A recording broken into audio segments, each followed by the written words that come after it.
Hey everyone, it's Darren Kaplan. Remember, you're watching Can Your Banker Do This podcast. It's also a video cast here. I'm here with Charles Weinraub. Charles, tell everybody how they can reach you. Charles Weinraub, aka the Handsome Homebuyer, aka Captain Permit, on every platform there is out there. Instagram, handsome_homebuyer, Captain_Permit on YouTube. I mean, hopefully you can post that thing. I don't know shit about tech, but hopefully you can figure it out and post it up there. Charles Weinraub on Facebook and LinkedIn.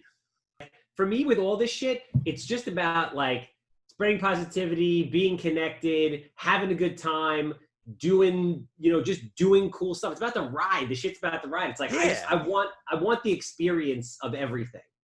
You're definitely doing it, man. You're 1,000%. You have more balls than I know half the guys that are out there that put out there. All right. And whenever you talk to anybody about content or, hey, Charles, how did you do this? Or why did you do it? Bro, the worst thing you can do is nothing. Yeah. That's what I say to people all the time. I'm like, you're going to fail. You're going to fuck up. But I guarantee you, if you don't start moving, nothing is going to happen. Nothing. Which is the worst possible thing. And I love when you have no content, you just flip it out there, man, no matter what. You had one the other day, this post the other day on auction.com. Auction.com, You are a bunch of assholes. Yeah. You know what it is? It's no filter. Whatever I think, I put out there.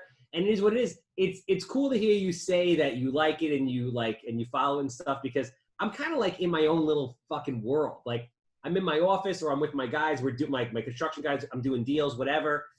But like, I don't talk to a lot of people. So I don't know if people are watching it, what they think. It's only been recently that people are reaching out. Like, I did a podcast yesterday right before we were supposed to do ours. This really nice guy from California hit me up. He's like, yo, I've been following you. I watch every one of your videos. That's awesome. Dude lives in California. I had no idea he even knew I existed. Dude, that's mint, though. Isn't that awesome that you went all the way across to the West Coast, because people literally are interested in what you're putting out there. I know it sounds so stupid, like you're not famous. Like, we're not famous, but at the same time, you're famous, man. So how'd it go with the guy in California? It went awesome. We had a great thing. He was like super pumped. He's putting it out. Like, it was just, I take every meeting, I do every podcast, I take every phone call, I have every conversation, because you don't know, bro. Like, you don't know who you're going to meet, what's going to come from it. You don't know. And listen, 99.9 times out of 100, those people are super cool. For the 0.001% that the person's a dick, you're like, listen, this isn't going to work. Done. But that's how I expand my network. And my network is really everything. No doubt. No doubt. And you always talk about that. And I know you kicked off that Long Island real estate revolution, which was amazing, even though it was 9 hours, 8 hours, but it was awesome, dude. I mean, you didn't have to sit there and watch the whole thing, like literally verbatim, but I had the earplug in my ear, man, and I was listening and watching, and you guys killed it with that. Thanks, man. I appreciate it. That shit was insanely impactful, man. Like, originally we were supposed to do the in-person one, which would have been very cool, but and we would have raised more money doing that, but the real estate revolution online, we had almost 10,000 people watch that thing. Like, it's fucking retarded. We're a bunch of nobodies just, going about our business. We had 10,000 people at any given time. We had about between 850 and 1,000 people watching for a 9-hour period. That's nuts. And think about it. It was Sunday, 12 o'clock on Sunday. It was a beautiful day that day, right? Yeah. And I think that if you had it held that Sunday, you wouldn't have had as many people go. But you had that many people watching, considering what we're going through with everybody at home. And I think they were just ready for that at that point. Like, they were ready for your revolution, no doubt about it. That was my thought process, the whole thing. Like, as soon as this shit went down and LLS is like, we're going to push it back, I'm like, fuck that. I'm going to move it up. Because by the 19th, I'm like, people are going to be sitting around for 4 weeks at that point. They've had it with Corona. Nobody wants to hear Corona after 4 weeks. No, you're right.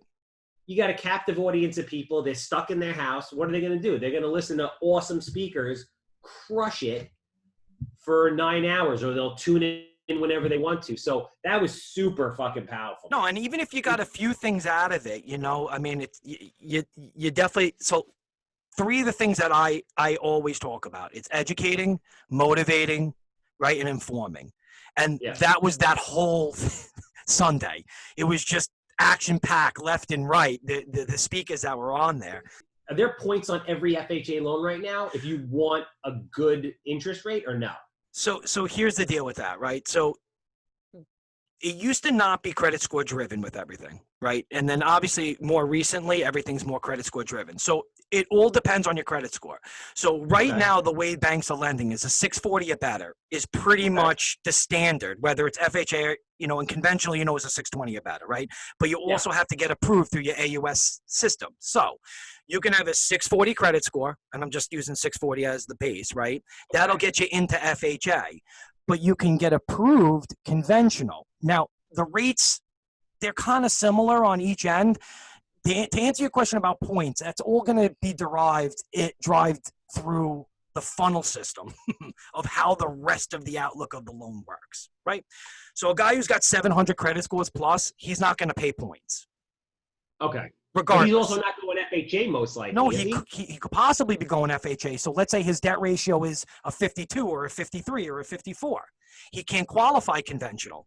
So he's got to go FHA. Now, with the higher credit scores, you can now buy out the MI on the conventional at a very, very low fraction of cost. So maybe like a half a point buys out your MI for life. Oh, no shit. Conventional. Yeah, I'm doing that all day. So what I'm doing is I'm taking people rate and term, right? I put them into an FHA loan last year. I'm putting them into a conventional loan this year. They still have 95% equity LTV, right? We're going 95 LTV on them, rate and term, and I'm buying out the MI. You're going 95% LTV? Rate and term, no MI. Got it. Wow. Nice. So it's aggressive, right?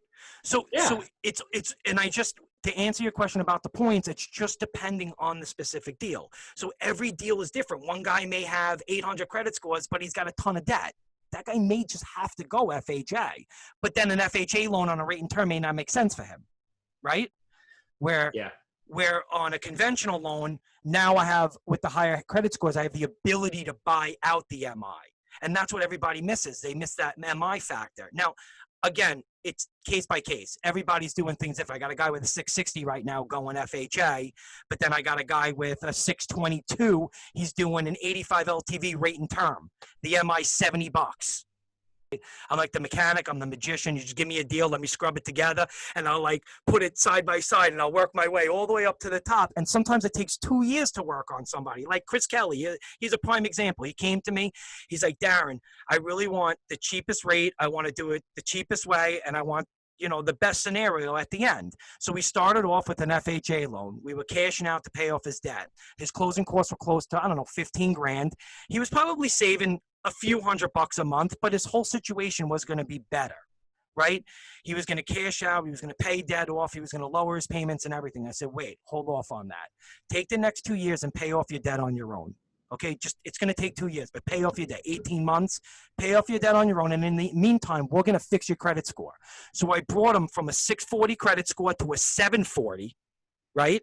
And then I took him no more cash out, rate and term, from 30 years that he was originally doing with all his debt being paid off. Now he's doing a 15-year term. Maybe his payment's going up a few $100, but now he doesn't have the debt anymore.